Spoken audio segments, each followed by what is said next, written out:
So this is my challenge, and should I make it more juicy? I will delete my channel. I'm telling this to your face. I take it off by Allah. Wallahi, uqsum billah, I am going to delete my channel.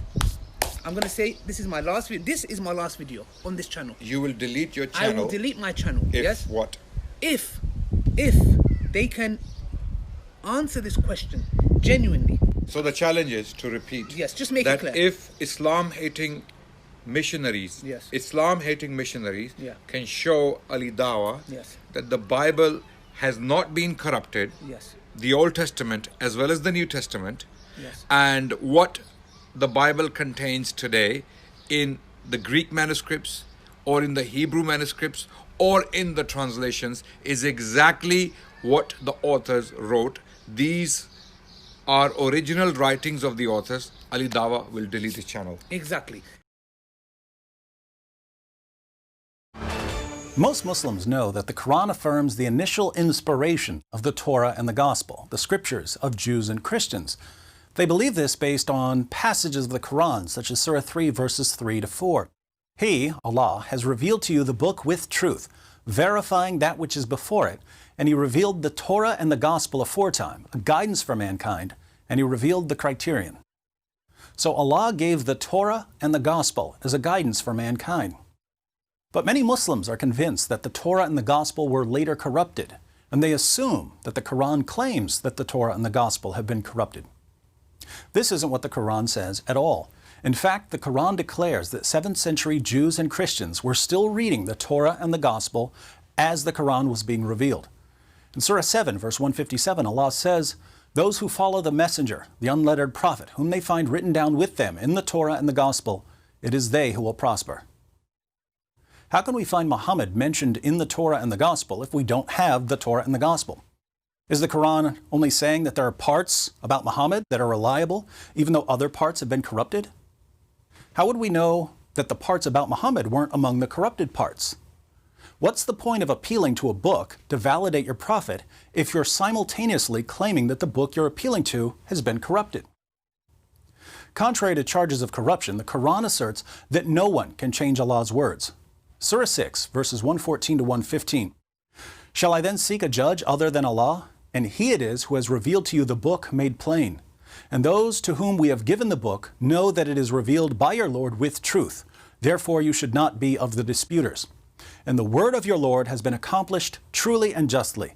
There is none who can change His words, and He is the hearing, the knowing." There is none who can change His words. Surah 18, verse 27. "And recite what has been revealed to you of the book of your Lord. There is none who can alter His words, and you shall not find any refuge besides Him." There is none who can alter His words. Who can corrupt Allah's words? Can Jews? No. Can Christians? No. Can the Apostle Paul? No one. At this point, my Muslim friends usually say, well, these verses are only claiming that no one can change the Quran. But these verses don't say that no one can change the Quran. They say that no one can change Allah's words. And as we've seen, the Torah and the Gospel are, according to the Quran, Allah's words. But the Quran goes even further than defending the inspiration and preservation of the Torah and the Gospel. The Quran insists that these texts are still authoritative. In Surah 5, verse 43, some Jews come to Muhammad to settle a dispute. Allah responds, "Why do they come to you for judgment, O Muhammad, when they have the Torah before them, wherein is the judgment of Allah? Yet they turn back after that, and these are not the believers." According to the Quran, do Jews need the Quran? No, because they have the Torah. According to Muslims today, do Jews need the Quran? Yes, because the Torah has been corrupted. See the difference between what Muslims believe and what the Quran says? What about Christians? Just a few verses after Allah tells Jews that they don't need Muhammad, Allah commands Christians in Surah 5, verse 47, "Let the people of the gospel judge by what Allah hath revealed therein. If any do fail to judge by the light of what Allah hath revealed, they are no better than those who rebel." According to the Quran, should Christians judge by the gospel? Absolutely. We're rebels against Allah if we don't. According to Muslims today, should Christians judge by the gospel? Of course not. The gospel's been corrupted. Again, do you see the difference between what the Quran says and what Muslims believe? If the Torah and the Gospel have been corrupted, Jews and Christians have nowhere else to turn. Because in Surah 5, verse 68, Allah tells Muhammad to say, "O people of the book, you have no ground to stand upon unless you stand fast by the Torah, the Gospel, and all the revelation that has come to you from your Lord." Interestingly, the Torah and the Gospel were authoritative even for Muhammad.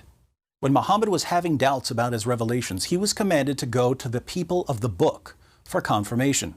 Allah tells Muhammad in Surah 10, verse 94, "But if you are in doubt as to what we have revealed to you, ask those who read the book before you.